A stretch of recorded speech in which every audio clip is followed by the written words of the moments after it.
Hello and welcome to the Hammer Cline Universe recap and look ahead show. I'm Hammer. I'm joined by Cline. I don't know if he's still here. I think he had to go get water because I made him laugh about 5 seconds before we started. Hope everyone is doing good. We're going to take a look at some of the games that happened in week 3 because it's been a long time since we've done the HCU. Whole year, yeah. There he is. He's back with his water. I'd be here. How are you doing? I'm doing all right. I'm not laughing 2 seconds before the stream starts. I know both of us are very excited to get back to high school football. Oh yeah. And trying to get this going for last year. Right? This has been a long time in the making. And yeah. For those who aren't in the Discord already, you can join the Discord. There's a link in the description of the stream here. And get in there, and you need to vote for your HCU or your high school player of the week because we have a tie right now. And 3-3 tie. We have a 3-3 tie between Trevor Colt and Willie Morris at the moment. And we're going to give you some information on those games that you can use to help inform yourself. I guess we can start. Optimus sounds like a robot. Of course he does. Didn't you know he's a robot? What's going on with my mic right now? I have a secondary idea in case my Optimus's technology fails us again. Sorry, my computer is still a potato.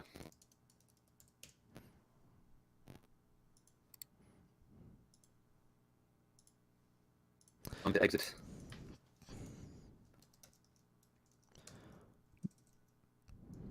Bear with me for like 2 seconds while I set up the alternate idea to get us Cline audio, because Cline has technology. We all know it. We all hate it. We all feel very strongly about this.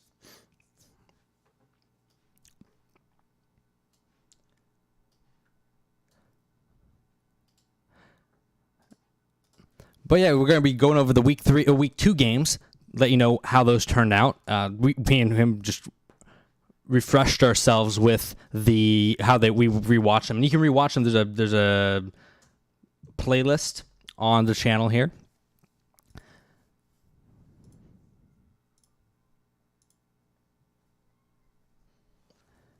And there we go. Hey, Eric, welcome. This is not Cline. This is me. This is Hammer. We're getting Cline in here for a second because good old technology has failed us once again. But yeah, we're going to be going over week 2 games. We're going to be going over week 3 games and our picks for the week 3 games, as well as the HCU and the players' top 20 poll that we put out on the Discord. If you're not there, you know how to get there. And besides that, I mean, you taking a look at some of the two teams that we have, or the 4 players that we have up for the HCU press award. For those of you who forgot or don't know, the HCU press is kind of a way you guys can get involved, because the winner of the HCU press player of the week award vote, they get a little boost. They get a little boost to their ratings that helps to develop them. So for week 1, Fletcher Gross ran away with it. Week 2, we forgot to put the vote up, and very thankfully someone caught that and told us that we hadn't put it up. So we put it up now. And that one is right now between Trevor Colt and Willie Morris. What inspired us to do the Hammer Cline Universe? Well, I think what inspired for me was that we both love football so much, and we love seeing the journey of players through a league. As I got to see a nice brief view of Optimus's face. The rest of you didn't get to be graced with his face. Not today. Do we have an Optimus here? I'm here. There we go. We have Optimus. Hear me? I do hear you. Oh my goodness. Gotta love technology, don't Staring you? intently at my laptop. Oh, I disagree strongly. All right, I just tap danced for a few minutes while I waited for you. That's all. Sweet. I like it. All right, let's get into All this. right. Let us get Do it. into this. Shall we start with week? Oh, actually, Rocky asked what inspired us to do Hammer Cline Universe. I said I like to see the progression of players and just the whole. I like creating universes. I like football, but I want to hear your thoughts on that too. Oh well, I always wanted to do like a big universe like this. Like I have a bunch of ideas in my 3-subject notebook written down and stuff, and I had Pop Warner, high school, college, and pros. Obviously, we didn't didn't do Pop Warner, but we got 3 of the levels in here, so it's always been something that I wanted to do. We thought about doing Pop Warner, but it was just a little bit too much. It was a bridge too far. A little too much. Yeah. But starting off, I think would you like to go through our week 2 games that most of these people may have forgotten about? I mean, shouldn't we start in week 1? We should start in week 1. I don't have graphics for week 1 because I'm dumb, but that's okay. But what happened in week 1? If we pull it up, we had international comments taken on the Jays. Northeast Jays international won 17-10 in that one. Pacific topped Southeast 14-13. Southwest Titans and Fletcher Gross cruised to a victory over North Central Eagles 34-21.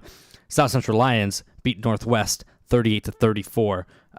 That was kind of wrapped up week 1. At the end of week 1, we moved up Fletcher Gross to number 1 player in the league in the country because his first game of the season he threw for 361 yards, 27 of 32, 4 touchdowns, and a 153.3 QBR. Yeah, almost the perfect QBR. Dude was just throwing laser beams out there. It was beautiful. Yeah, that guy was. I mean, at this point, he's played like the best quarterback. He doesn't have much support in the run game, but his receivers and his passing ability is unmatched. I think he's the most sure thing at quarterback that we have so far in high school. Yeah, it is early. We got a couple others you see. Aiden Vincent also had a good week 1. But moving on to week 2, and this one I do have graphics for. Week 2, we had Air National taking on the Southwest Titans. This was a game that we hyped up quite a bit as the game of the week, and it wasn't the game of the week. Air National absolutely destroyed Southwest. I mean, Fletcher Gross threw it 62 times in that game. Almost 500 yards, but he was picked off 3 times, once in the end zone, another one in the red zone, in some crucial spots there. But again, his receivers, top 2 receivers in the nation, fantastic performance from them. But their defense leaves a lot to be desired. I mean, Bramlett, the number 3, was really solid in that game too. I think there was 3 different receivers who had 100 yards. Yeah, I believe he had 100 yards exactly in that game. Yeah, he was incredible. I put 2 of them on the screen there. You can see Kersley and Trent both had fantastic days at receiving. And on the international side, that defense, absolutely, that's a wagon of a defense. Yeah, it's really tough to do anything. The fact that Fletcher Gross threw for nearly 500 yards against arguably the best defense in high school right now is very impressive, and that's why he's probably not going to move down on our top 2 list. Yeah, 3 interceptions, but when you watch the game, one of them was tipped, and one of them was at the end of the game when you're trying to make something happen. So you really can only blame him for one of those picks. But you look at those receivers, Kersley with 21 targets. I mean, they're the heart and soul. And if the Comets can't shut down the passing offense of the Titans, I don't think there's a single team in the league that can.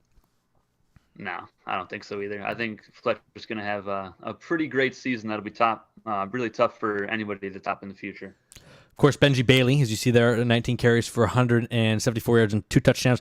He's on the voting for Player of the Week. Right now tied. Oh, no, he's not tied right now. Where is he right now? He only has 1 vote, so he's behind the curve at the moment. But yeah, he had a pretty solid game. Really came out in the second half and helped him seal the deal there. But all around good game from the Comets. I mean, they played perfect football for the most part. Moving on to our next game, we had. Yeah, they really did. the Cobras and the Raiders. Cobras 0-2 after this game. Raiders getting a game off. See here, statistically, it was a pretty close game for the most part. I mean, Raiders had a little bit more rushing offense. Cobras had a little bit more passing offense. Time of possession was identical, but the difference in this game was really the quarterback play. Yeah, I mean, the Cobras, they got to figure it out. They have, what do they have this week? South Central? Pull that up. No. They have, at the moment, I just looked at this before the stream, too. Pacific. Northwest has Pacific. They're taking on Pacific, who has a really good defense, too. And I just don't see the Cobras getting a dub there. They need to figure it out. The 34 rushing yards, that's not going to get it done. You got to help out Barr. Yeah, the Raiders, they only had 260 yards passing. I mean, they don't have many options outside of Willie Morris, but the rushing game got going a little bit with I'm drawing a blank. No, Cameron Davis. Cameron Davis, yes. Cameron Davis had 83 yards, and if their rushing offense can go, that team's going to keep going. If we move on to before we move on to that game, obviously, like you said, Cobras taking on Pacific, 2-0 Pacific. This next week, and the Raiders are going to be headed off to North Central to play the hapless Eagles, which we'll get to in just a second. And worst offense in the league. Speaking of the Eagles, here they are. The 30-24, South Central stays undefeated and knocked off North Central as the Battle of Central was surprisingly close. Yeah, I mean, I don't know what's going on with the Eagles. They have 185 rushing yards in week 1, and then they drop it down to 69 yards, for the culture, of course. But I don't know. They got to get their running back going, because if not, Mordecai Van Hout, he's not going to be able to lead that team to wins, I think. Yeah, and as you see, only 69 yards rushing for Huxley in that game. But the big story that you don't see on the stat sheet is the turnovers. I mean, South Central kept the Eagles in this game with their turnovers, and the Eagles gave South Central the win with their turnovers. There was a fumble from Huxley and a pick six at the end that ended up being the game-winning touchdown, but really a sloppy game by both these two teams. Yeah, and I'd like to see some more out of Laverne Jewell running back for the Lions. I mean, he did enough in that game for them to win, but he's definitely a breakout star. You got to get him out in the open field, and nobody's going to catch him. You got to give him the ball. Yeah, and I wouldn't feel too confident as a South Central fan right now at 2-0, because the way you got to 2-0 wasn't the most relaxing. Really impressive. Yeah. I mean, week 1 we went over that 38-34 win over the Cobras, who are also 0-2. So I mean, you have 2 close wins over 0-2 teams. Not what you want to start your season off with. No, it could just be a case of playing down to your opponents as well. They just gotta get some tougher competition and see how they perform against them. I do think they have that coming up this next week. They have they're going to be taking off International, so the Battle of Undefeated this week. That's game of the week to me, and like you said, That's kind of the test of mettle for South Central. Moving on to our fourth and final game of the week, we got Pacific and Northeast. Pacific staying undefeated 31-21 in this one. Trevor Colt was really good. Dedrick Brooke was terrible. Alexander Randall had a pretty underratedly solid game, but really, if you look on the J side of there, it didn't have much going for them in this game. It was not as close as the score in the second half. No, Ian Harlan doesn't have any help on offense. He's got no running game. If you look at Sam's, he had 16 targets and only caught 9 of them. He doesn't really have a top receiver, to help him out. His tight end is hit or miss, Trev Bridges, and the defense is at best. So it's the Ian Harlan show in Northeast. Yeah, Trev Bridges really needs to step up for this team if they're going to really do anything, I think, because Nigel Sams is not electric. He's not dynamic in any way. Brian Walters isn't really a dynamic receiver. Zayden Van is the antithesis of dynamic. They need someone to make a play. Yeah, somebody's got to step up. I just don't know. I don't see who it could be, honestly. And I don't think their schedule gets too much easier, as this next week they take on the Southwest Titans. So, I mean, That's The not what you defense is want going to to. get shredded. That's not what you want to hear if you're a Jays fan. And that kind of takes us to week 3, as we've talked about a little bit.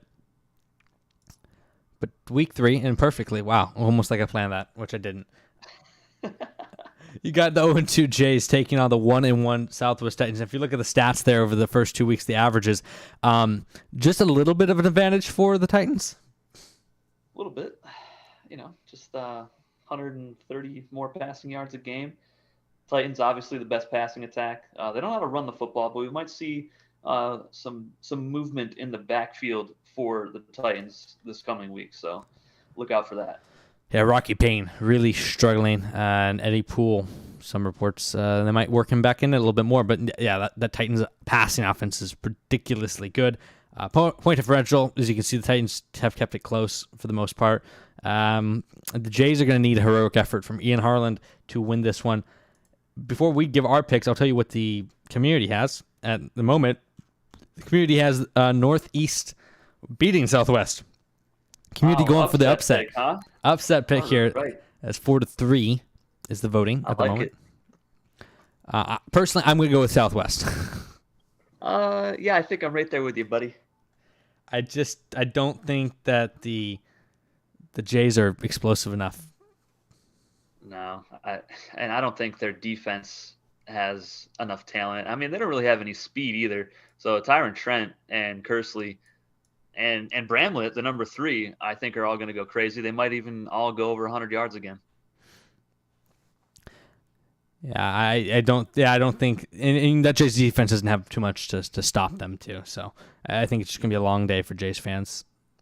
Yeah, I mean the Titans defense is also not that great. So I mean Ian Harlan might have some success here, and who knows, maybe the Jays will get the running game working. But I just don't think it'll be enough against Fletcher Gross and that passing attack. I agree with that. Move on to the next game. We got 2-0 versus 0-2 Pirates at Cobras. And you look at the stats there. Statistically, the Cobras should be winning this game. But then you get down to the bottom 3 stats, and really the stats that matter the most: turnovers, takeaways, and point differential. And the Pirates sweep them there. What are your thoughts on this game? Well, I think for the Pirates' stats, it doesn't really tell the whole story. The first week was really sloppy play for them against, I believe it was the Raiders, and they were just trying to find, their identity as an offense. They really got it together in week 2, and I think they're going to continue that success here against the Cobras. I just don't think that offense really has an identity at all. It's just Barr just chucking up the ball and having no run game, and they couldn't stop a nosebleed on defense either.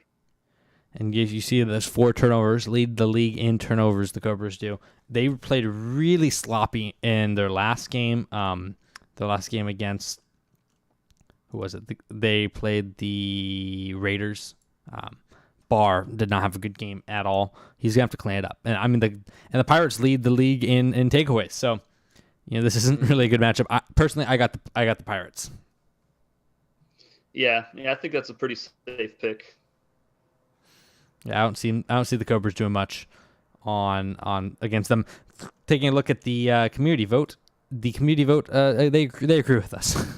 It's a little bit of a landslide here, 5-1. Yeah, not even close. Third game of the week we got is the International Comets at South Central Lions, Battle of Undefeated. Yeah, the game of the week. I mean, look at the turnovers and takeaways. Comets 0 turnovers on the season, 3 takeaways. The Lions, they have 3 turnovers, but they have the most takeaways out of any high school so far with 6. That's what's kept them alive. I mean, they've had really close games. They had to win one off of a kick return touchdown, and then last week they won off of a pick 6. Comets are built. Go ahead. It was Leighton that had that pick 6, the cornerback, the number 2. Yeah, Alan Leighton. And the Comets, you can see they're pretty much a juggernaut. I didn't get defensive stats on this graphic, but defensively, man, they are such a wagon of a team. No turnovers. Only high school team not to have a turnover through the first 2 weeks, and a plus 22 point differential. It's an uphill battle it's hard for a battle of undefeateds to feel like there's a true underdog here, but the Lions feel like massive underdogs. Yeah, I feel the same way. I mean, their offense, they can get the ball moving downfield and stuff like that, but that defense for international is so good. We're going to see a lot of those guys playing in the CFA next season and making an impact there as well. And International has two of the best tackling cornerbacks with Terrell Breckenridge and Dan Simon. So, they South Central likes those swing passes to Laverne Jewell, and those might get shut down by those cornerbacks. Honestly, it's a very lanky secondary, and the defensive line is just ridiculously good. Lamont Stanford and the Lions offensive line. So you're really gonna have to come up big if they're going to win this game. Yeah, I think the Comets are going to focus on shutting Jewel down and forcing Aiden Vincent to throw the football. I mean, Vincent can toss it. I mean, he's a really good quarterback. He's on the top 20 list. But is he good enough to lead his team past the Comets by himself? I'm not sure if he can. Fourth and final game of the week, we got the Raiders and the Eagles. Coming into the season, I thought the Eagles were going to be a lot better than they have been. They've been pretty bad. As you see, the 5 turnovers so far this season and a minus 19-point differential. It's been really sloppy play. Huxley needs to be better, and Mordecai Van Hout needs to be better. The whole team needs to be better. Yeah, they can't fight their way out of a wet paper bag right now. I don't know what's going on with this offense. Van Hout is making some very questionable decisions. Huxley had a great week 1 with, I believe, 185 yards rushing, and then the next week was completely shut down.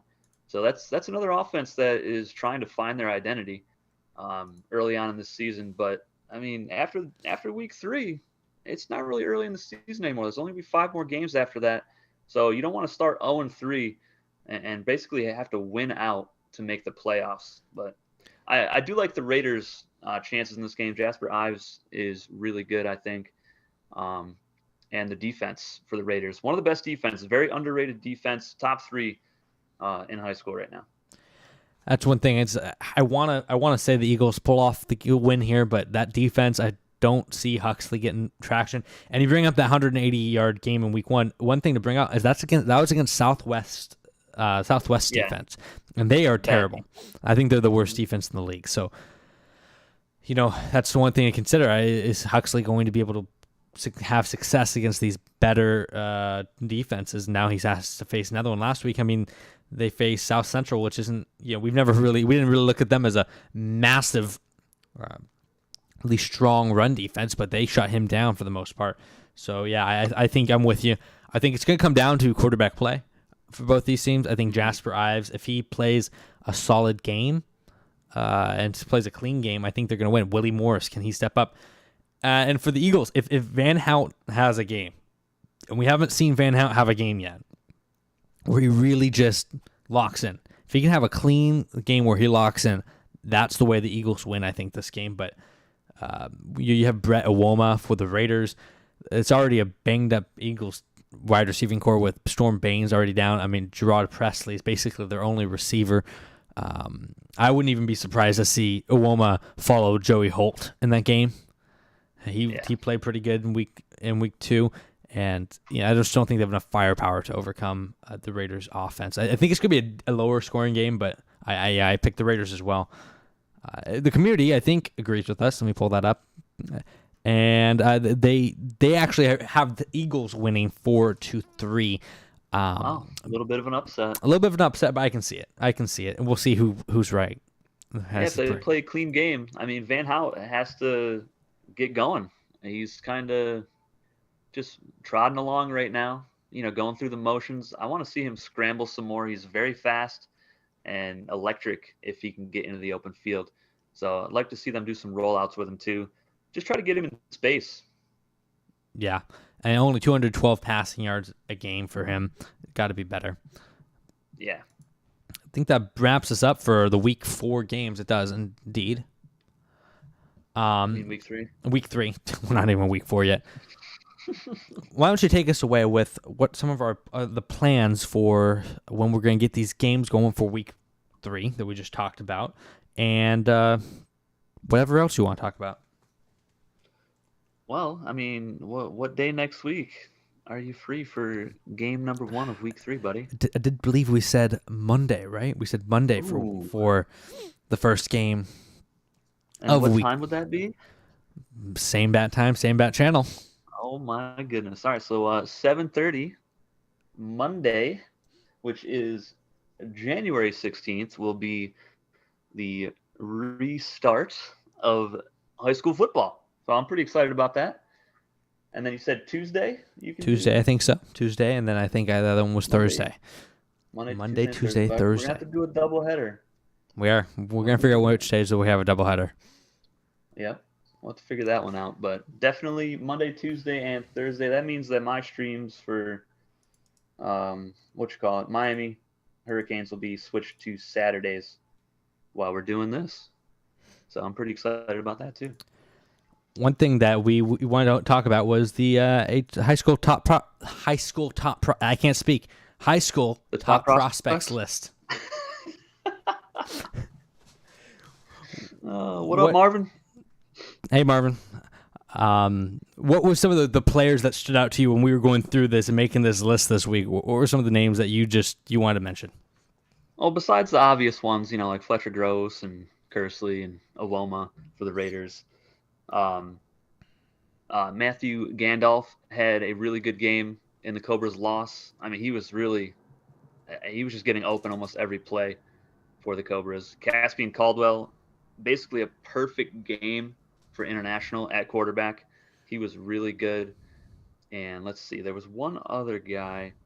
Oh, Dre Raines for the Raiders, the defensive tackle. That man lived in the backfield in week 2. I'm really excited to see what he's going to do in week 3. But I think those are my 3 standout players for this coming week. I hope you had a good dinner, Marvin. Dinner sounds good. I haven't eaten dinner yet. I'm surprised that you didn't mention our favorite guy, tackle Marco Wade. Oh, absolutely. Dude, Marco Wade.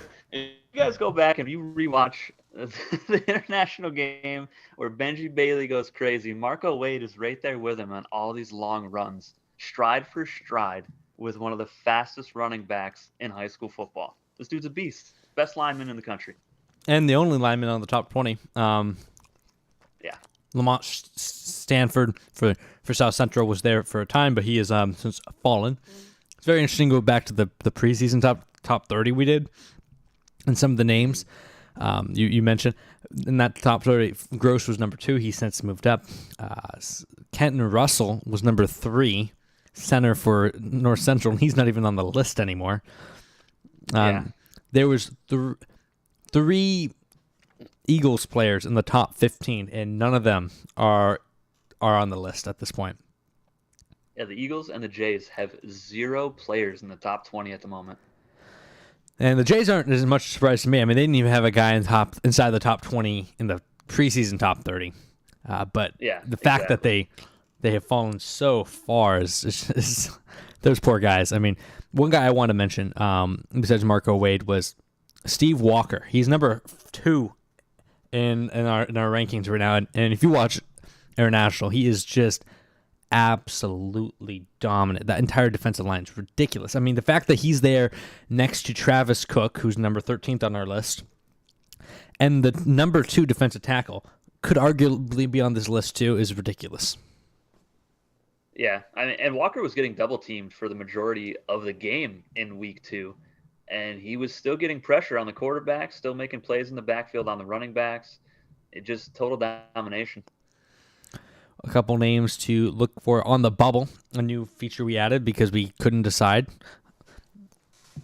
is Joey Holt, Corey Bramlett, receivers for Eagles for North Central and Southwest. Both look at those. And the Jays, they have 3 guys on the bubble right now. Ian Harlan, Nigel Sams, and linebacker Alonzo Armstrong. So those are some names to keep in mind when you're watching the game.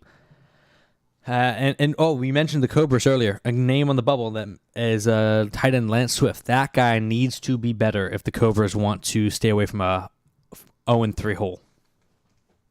Yeah, I mean, he's got to be that safety blanket for Barr. I mean, Barr's running for his life. The O-line's not that great. He doesn't have a running game. He's basically the entire offense right now, just trying to do it all himself. And Swift needs to be there to help his quarterback out when he's running for his life. Yeah, Barr needs something. Barr, the shortest quarterback in the league at 5'9", right? I believe 5'9". I believe so. Yeah. But if you look at the list, only 2 guys fell, and I don't think this is going to change too much in the coming weeks. Now that we kind of got everyone settled after these first 2 weeks, especially that top 10. I think that's top 10, especially that top 5. You're going to start seeing that settle in. Yeah, I don't think there's going to be a whole lot more movement, especially in the top half. You might see a little bit of movement in the bottom 10, but probably not a whole lot unless there's some injuries, which hopefully there isn't, because these are all some really good players that I'd like to see get a bunch of scholarship offers to the CFA. Speaking of the CFA, I know you had some things you want to bring up about the CFA while we were here. Oh, well, I think you already mentioned the Twitter. If you guys are not following the Twitter, there's a link in the description below. Check that out. And check out all 24 of the schools that we revealed. They're pretty awesome. I've spent so much time creating the uniforms. Especially Springfield. Oh my God. I don't want to talk about Springfield. But, researching cities to find the right ones. And, I wanted to make it seem like kind of like a Division II, Division III kind of league. And, I think we accomplished that.